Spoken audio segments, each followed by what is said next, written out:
Thank you, Dr. Nitswicki. Our next presenter was already a little bit introduced by Dr. Nitswicki herself.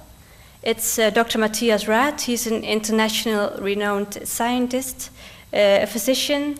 He's a health promoter. He's the founder of the scientific concept of cellular medicine, which was introduced by Dr. Nitswicki, which offers us a new understanding of health and disease that identifies nutritional deficiencies at the cellular level as the root cause of many chronic diseases. And he also established our Dr. Rath Health Research Institute to conduct innovative research, which is based on scientific discoveries in heart disease and cancer. And Dr. Rath is a member of the New York Academy of Sciences, the American Heart Association, and other scientific professional organizations. And today he will introduce a new approach for cardiovascular health, which is based on his unifying concept of the cause of heart disease, which expand beyond high blood cholesterol level as a key risk factor.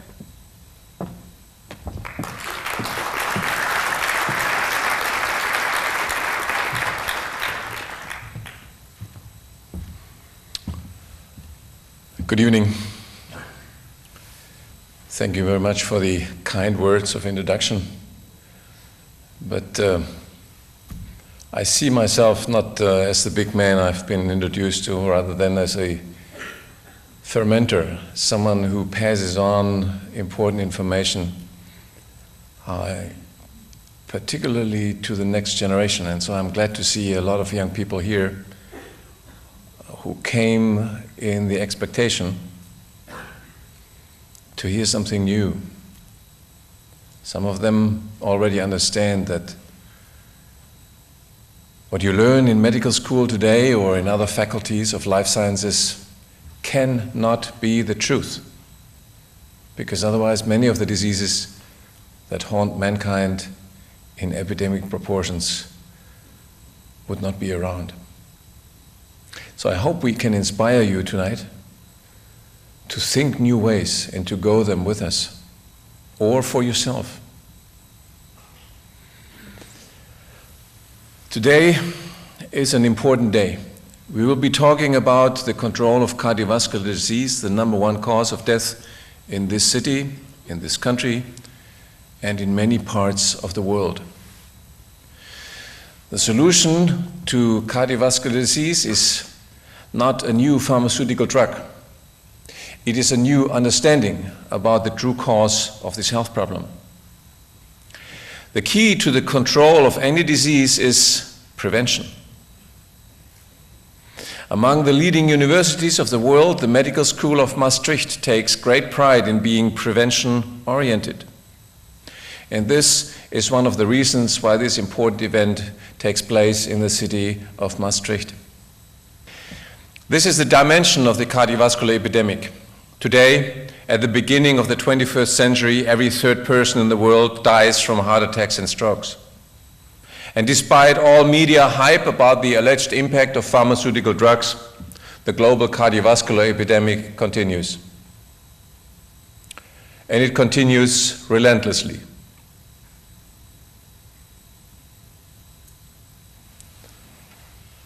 There is an important law in medicine. Any epidemic can continue only as long as its true cause is not understood. And as long as we don't understand the nature of a disease, we cannot develop specific approaches to prevent or to treat it. The epidemic of heart attacks and strokes is no exception.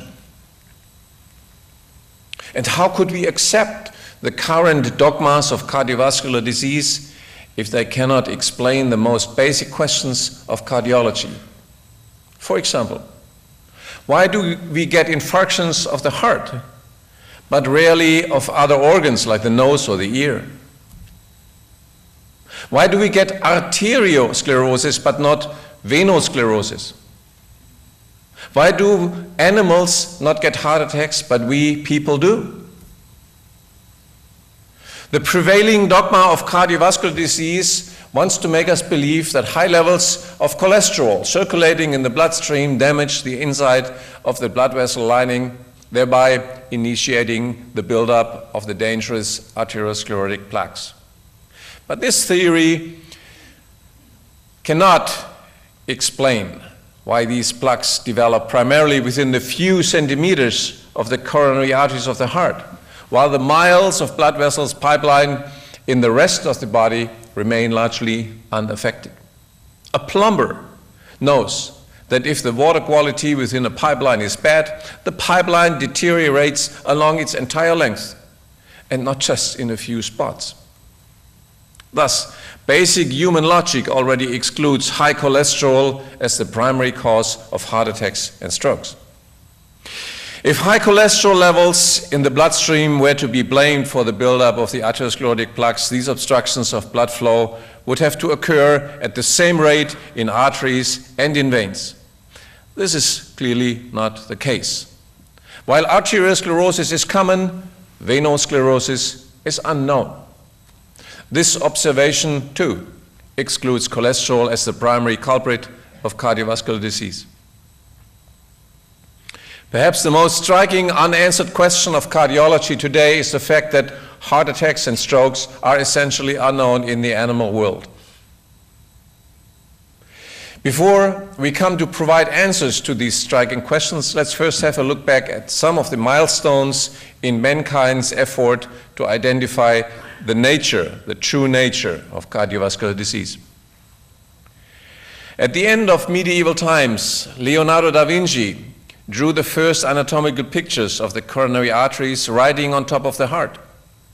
These arteries had escaped previous research because, in order to make them visible, the outer skin of the heart, the pericardium, has to be removed. Shortly thereafter, the Spanish physician and theologist Michael Servetus published the first description of blood circulating between the heart and the lungs. In 1553, Servetus was burned at the stake as a heretic. And half a millennium later, this pioneer of medicine and physiology is being commemorated for his contributions to science the world over. Arguably, the first description of atherosclerosis in coronary arteries was published by Adam Thebesius.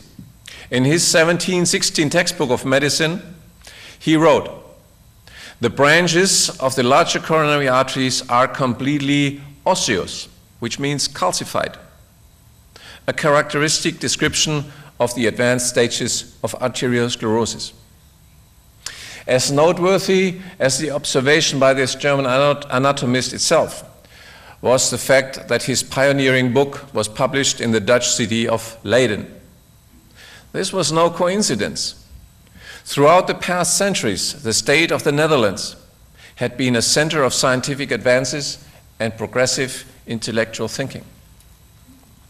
In the 19th century, Rudolf Virchow and others contributed much to identify the cellular origin of cardiovascular and other diseases. But the true nature of atherosclerotic plaques remained elusive. During the 20th century, research turned to the composition of the atherosclerotic plaque. It was thought that its major components are so-called low-density lipoproteins, in short LDL, or commonly also known as the bad cholesterol. These particles are essentially composed of a lipid globule containing cholesterol, triglycerides, and other fat molecules, and the protein called apolipoprotein B100. ApoB100 renders the shape to the lipoprotein particle and is also responsible for the docking of LDL molecules to the so-called LDL receptor on the surface of cells. For the identification of this docking mechanism, two scientists, Joseph Goldstein and Michael Brown, were awarded the Nobel Prize in Medicine in 1985.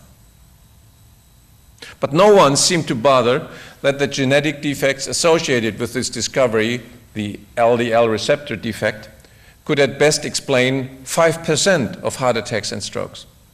Thus, being simply unable to account for the cardiovascular epidemic at large. While the scientific contributions of these two scientists did not contribute much to the elucidation of the nature of cardiovascular disease, it certainly contributed to something else. For the past quarter of a century, the dogma that cholesterol and LDL are the primary risk factors of arteriosclerosis was used by the pharmaceutical industry to build up a multi-billion global market with cholesterol-lowering drugs, namely the statins. The global annual sales of statins alone has almost reached the staggering amount of $40 billion each year. Not surprisingly, even a quarter of a century after the introduction of statins, the cardiovascular epidemic still continues on a global scale. Worse, according to international forecasts, heart attacks and strokes will increase by more than a quarter until the year 2030. Considering these facts, there is an urgent need to identify new mechanisms that can explain the true nature of human cardiovascular disease.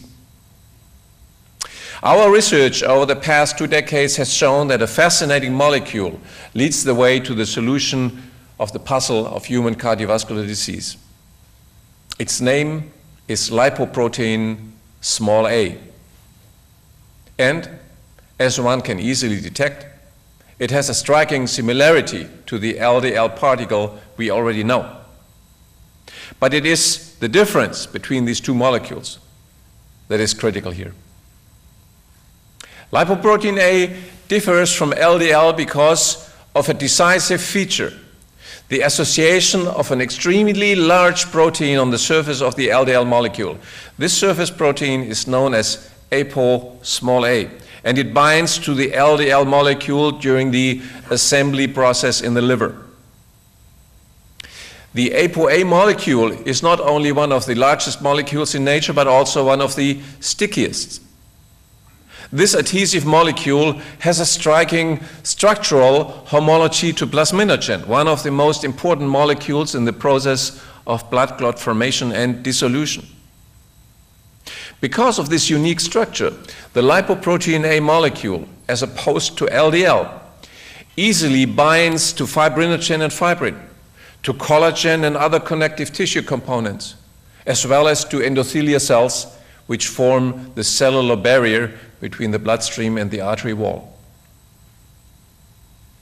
Already 3 decades ago, together with my colleagues at the University of Hamburg, we established that lipoprotein A, not LDL, is the primary fat-transporting constituent of human atherosclerotic plaques.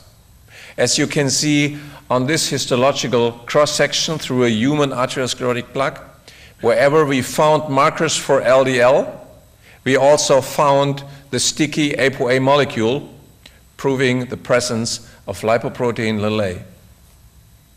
In other words, earlier researchers had missed to look for the additional ApoA molecule and therefore had wrongly concluded that LDL molecules are the primary constituent of atherosclerotic plaques. Our studies also established that the more advanced the atherosclerotic process was, the more lipoprotein A molecules were deposited inside these plaques. Even though our results were published in the journals of the American Heart Association and the European Society of Cardiology, they were largely ignored. This neglect was mainly due to the fact that, as opposed to LDL levels, there was no pharmaceutical drug available that would lower lipoprotein A plasma levels. Today, 3 decades later, this situation has changed, and lipoprotein A has been confirmed as the primary risk factor for all known forms of cardiovascular disease. Lipoprotein A is a leading independent risk factor for coronary artery disease and heart attacks, for cerebrovascular disease and strokes, for peripheral vascular disease, for restenosis after bypass surgery, and angioplasty, as well as other cardiovascular conditions. We have documented some of these studies on the website of this symposium. In 2010, more than 2 decades after our initial publications about lipoprotein A as the primary component of human atherosclerotic plaques, the European Society of Cardiology recommended blood measurement for elevated lipoprotein A in those patients at intermediate or high cardiovascular disease risk. Thus, while lipoprotein A is now firmly established as a leading risk factor for human cardiovascular disease, the significance of this unique molecule is still not well understood. A discovery I made in 1987 should turn out to be the first step towards an answer.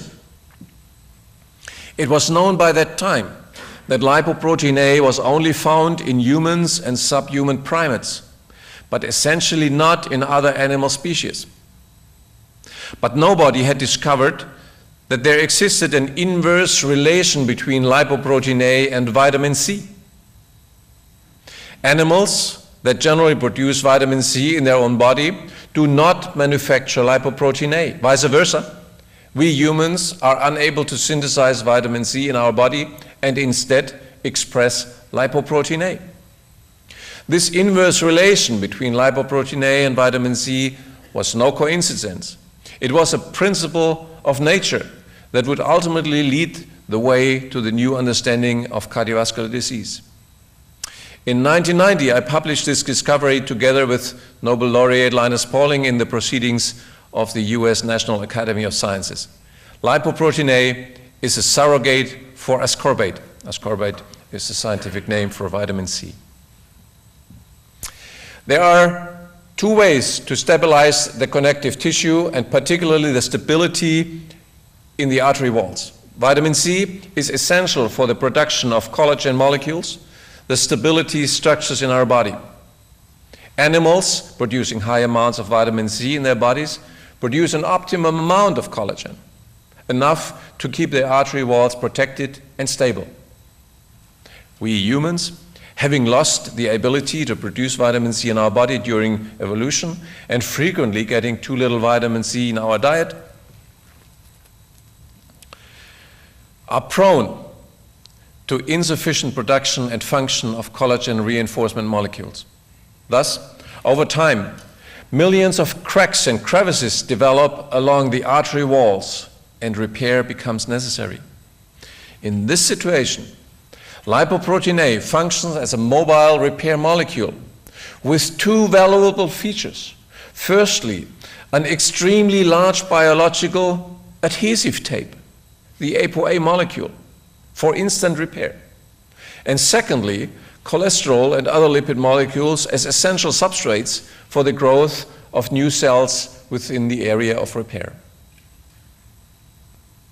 We now have identified the nature of the lipoprotein A molecule. It is a mobile repair molecule in the blood that uses LDL as a transport vehicle to reach the site of tissue repair. The adhesive ApoA molecule is a substitute for collagen in the vascular wall whenever it is injured or structurally impaired, notably during long-term vitamin C deficiency. The lipoprotein A molecule is initially a life-saving repair factor for the artery wall, especially when it is weakened by dietary deficiency in vitamins and other micronutrients. But if this repair process continues for too long, it overshoots, resulting in the formation of the atherosclerotic plaques. Let us now compare this new understanding of human cardiovascular disease with the existing concept. According to the old concept, LDL molecules enter the artery wall and deposit cholesterol and other fat molecules there. This process serves no biological purpose and therefore is essentially an arbitrary or random event, a fatalistic event. Moreover, in this old concept, the atherosclerotic plaque is essentially irreversible. In contrast, our new understanding shows that mainly intact lipoprotein A particles are deposited inside the artery walls.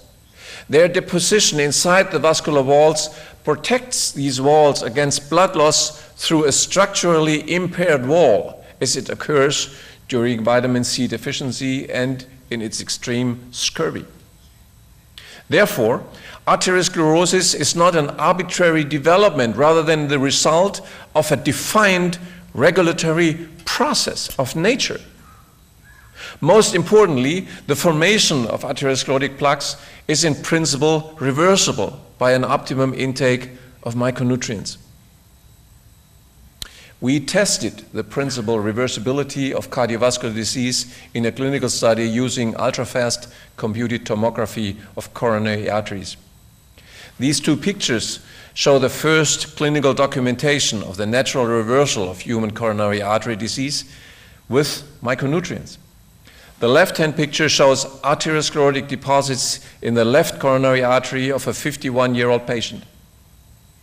After 1 year on a defined micronutrient program, the deposits are no longer detectable, as you can see on the right-hand side.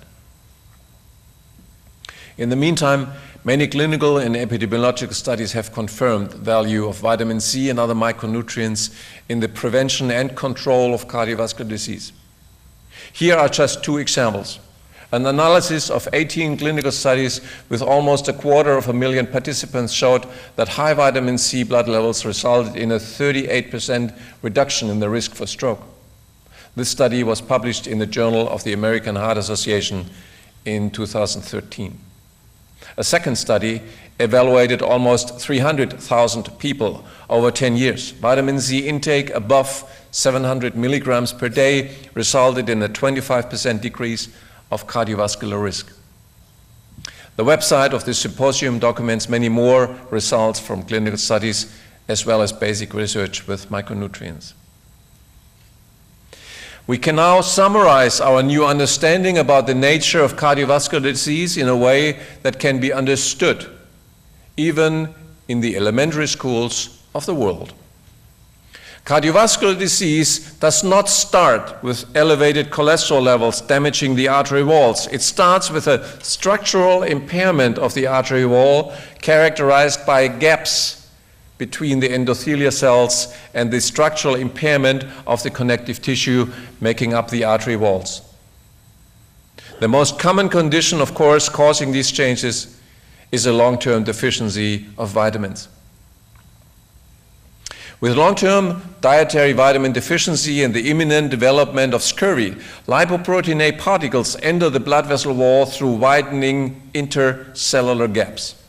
Millions of these lipoprotein A molecules are deposited then inside the artery wall in order to mend the injuries and prevent fatal blood loss, the inevitable endpoint of scurvy. With an optimum dietary intake of vitamins and other micronutrients, sufficient connective tissue is produced to induce the healing process of the artery wall. In this situation, the repair function of lipoprotein A is no longer needed, and the lipoprotein A molecules are gradually released from the blood vessel walls, thereby decreasing or completely dissolving the atherosclerotic plaque. On the basis of this new understanding of cardiovascular disease, we can now answer all key questions of cardiology that thus far had remained open. We get infarctions of the heart, but rarely of other organs, because the mechanical stress of the pumping heart exposes the underlying structural impairment of the vitamin-deficient artery wall. We get atherosclerosis, but not venosclerosis, because the blood pressure in the arteries exposes, again, the underlying structural impairment of the vascular wall. And as opposed to humans, animals do not get heart attacks because they produce their own vitamin C, resulting in an optimum production of collagen and an intact, protected vascular wall. In order to prove this new understanding of cardiovascular disease beyond any doubt, there was only one way. Our research team had to create an animal model that mimics, copies human atherosclerosis with respect to its inability to synthesize vitamin C and, at the same time, to produce human-derived lipoprotein A in this animal model. This unique animal model allowed us to study the two decisive questions that would confirm our new understanding of cardiovascular disease beyond any doubt. First, does long-term deficiency of vitamin C in the diet without the addition of dietary cholesterol or fat, lead to the formation of atherosclerotic plaques? And second, does human lipoprotein A accumulate inside the artery walls impaired by long-term vitamin C deficiency? And here is the answer to the first question. Arteriosclerotic plaques develop as a result of long-term dietary vitamin C deficiency. The picture on the left-hand side here shows a histological section through arteries of an animal on vitamin C deficient diet. The atherosclerotic plaques, here marked with black arrows, are clearly visible. And just like in the human system, just like in human atherosclerosis, they develop at the branching regions of the arteries, where blood flow turbulences and mechanical stress expose the underlying impairment, the underlying weakness of the vascular wall. In contrast, on the right-hand side, you can see arteries of an animal that had received a diet high in vitamin C. The connective tissue is intact, and no atherosclerotic plaques are detectable. These experiments unequivocally confirm that atherosclerosis is an early form of the sailor's disease, scurvy. The other decisive question was whether lipoprotein A molecules would compensate for vitamin C deficiency inside the artery walls. Again, the left-hand side of this picture documents the beginnings of atherosclerotic lesions in an animal on low vitamin C diet. Like in early scurvy, the connective tissue of the artery is starting to disintegrate. And in parallel now, human-derived lipoprotein A, marked with brown color, has entered the vascular wall in an attempt to compensate for the structural impairment and to mend the wall. The right-hand side shows the artery walls of an animal on high vitamin C diet. The connective tissue structures are intact, and essentially no lipoprotein A is detectable. These experiments confirm the concept that lipoprotein A functions as a surrogate, as a replacement for vitamin C inside the artery wall, eventually contributing, of course, to the buildup of atherosclerotic plaques if this process overshoots.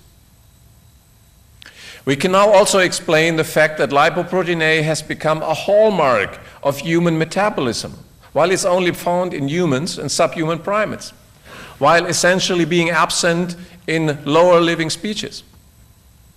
From the sailors of earlier centuries, we know that since they were unable to produce vitamin C in their bodies and were running out of fresh foods on board their ships, they died after about 4 months from hemorrhagic blood loss through the scorbutic blood vessel walls. Let's now imagine for a moment our ancestors who experienced nutritional scarcity for thousands of generations. For example, during the tens of thousands of years of an ice age. Almost all newborns and children died of scurvy, unless they had inherited metabolic factors able to mend the scorbutic vascular wall during extended periods of micronutrient deficiency and scurvy. The most important and most efficient repair molecule we already know, lipoprotein A. The presence of lipoprotein A in the gene pool of our ancestors may have determined life and death for them. Those among our ancestors who did not carry the metabolic feature of lipoprotein A died during childhood from scorbutic blood loss. Those among our ancestors who did carry lipoprotein A in their metabolism had the chance to survive childhood. Later, they would have children on their own, thereby passing on the genes for the lipoprotein A molecule to the next generation. Now we understand why lipoprotein A became a metabolic hallmark of us humans and our ancestors. Perhaps the most exciting aspect is the following. For the first time in the history of medicine, an animal model is available that mimics a genetic switch that took place during evolution. The loss of vitamin C production and the appearance of lipoprotein A. From genetic analysis, we know that this switch took place in the ancestor of man about the same time, about 40 million years ago. Think about it. With this animal model, the international research community, in fact, whole mankind, can now study the most critical metabolic steps in its own evolution. Many more questions about human diseases can be studied with the help of this new and unique animal model. We have patented this mouse model not with the goal to enrich ourselves, but to preserve it for all mankind to study. We offer this mouse model free of charge for a research project at the University of Maastricht and other public universities and research institutions for the study of human-like diseases. Of course, we would expect that the results of research projects with these animals are then being published online free of charge as a service to mankind. The publication describing this medical breakthrough happened yesterday. It was published online, and you can get the details on our website, the website of our research institute, drrathresearch.org, and we'll forward you the link from there. Finally, I would like to acknowledge those scientists who were instrumental in developing this valuable animal model and who carried out the experiments I was privileged to present today. John Jha was the project leader and worked together with Dr. Ivanov, Dr. Rumi, and others. The entire project was carried out under the auspices of Dr. Nitzwicki, the head of our research institute. John, would you please stand up for a moment?